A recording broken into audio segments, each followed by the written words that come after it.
9413 Fangs of Frore. Written by Garrett Ford. Narrated by Sean J. Docherty. Autumn was a midsummer night's dream. The first breath of winter whistled over the Siren Mountains onto a winding forest road. Delicate icy crystals nestled amid fallen leaves and dead men. A quick chorus of crossbow quarrels had silenced them, and whether soldier, traveller, or outlaw, they had no tongue to unfold their tale. The dead flesh drained blank and pale, the crows cawed at the tale untold of the dead dressed in black and gold. 5 weary bandits stripped the corpses nude and wrung rings from fingers. Astride the road, snow swirled, a white funeral shroud for the newly dead. Another meagre picking. Remember the good old days? The bandit chief rifled through a coin purse. Amid the handfuls of copper coins there was a single silver piece. He bit it. Copper beavers and 1 silver dodo. When was the last time we saw any gold or gems? The short bandit frowned. Back in the good days. Why, there were so many men we could slay 10 men before breakfast, and then another 10 before lunch, and then another 10. The chief laughed. Before dinner? The short bandit adjusted his bandana and puffed up his chest. I could kill that many each time I shit. Before dinner? No, I slay 20 men. Builds up my appetite. The chief thumbed his chest with his calloused ebony hand. But you killed this many.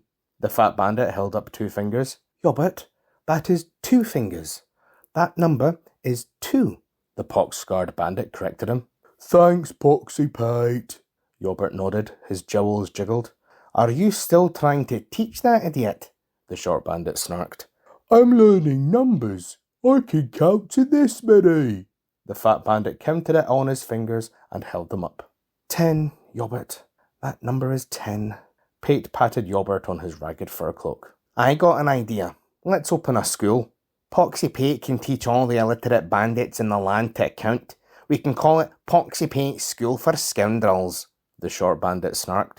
Then all the bandits will say, thank you, Professor Pate, for teaching us numbers. Now let us fuck your wife. Zephyr, don't be mean. Pate turned away. He's only that way because he's so small and weak. And Yobbert's so big, ain't you, my big lad? The chief mussed Yobbert's bald spot. I'd like to go to school. Yobbert gasped through his laughter. He's only strong because Lilith had to give him something to make up for being so dumb, Zephyr snarked. There are 2 types of men. Those who help their brothers in labour, and those that watch with bloody noses. Which one are you? The chief tapped Zephyr's shoulder. Zephyr huffed and returned to work. He dragged a naked body, grunting and swearing the whole way. Yobbert grabbed the dead man like a sack of flour and heaved him off the road just as easily. Better before him whenever it fell. More merchants, less of this shit. The tanned bandit sighed beneath his bandana. We got a keg of black powder, Yobbert said.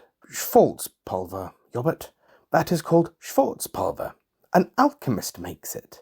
Can you say alchemist? Pate smiled warmly. Alchemist. Yobbert mispronounced the word badly. The powder ain't no good. We ain't got no guns, you big dummy. We should go back south, hit the caravan lines again. The Gull Barney is too dangerous, especially with him around. Zephyr's nasal voice squeaked insistently. The other bandits bristled. Him? You don't believe those bard's tales, do you? Next you'll tell me the Emperor is alive. He tossed a corpse off the road. The Ghoul of Gull? Yobbert shivered despite his furs. Not again. The tanned, taciturn bandit lowered his black woolen scarf to punctuate his sentence with a long chew on his bartleberry leaf, and then spat a large gob on a wide dead eye. Thank you, Gilder, for your colourful commentary.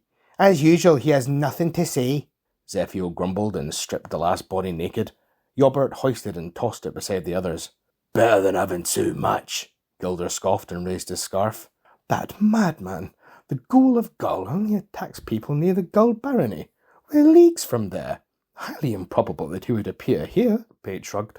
But still, bad luck from what I heard, Zephyr nodded. Bad luck, Yobbert nodded.